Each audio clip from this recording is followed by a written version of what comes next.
Aşıydı kara gözü çamur İşte hemen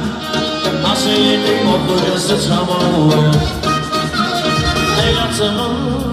aşıydı kara gözü çamur İşte hemen aşıydı koklu gözü çamur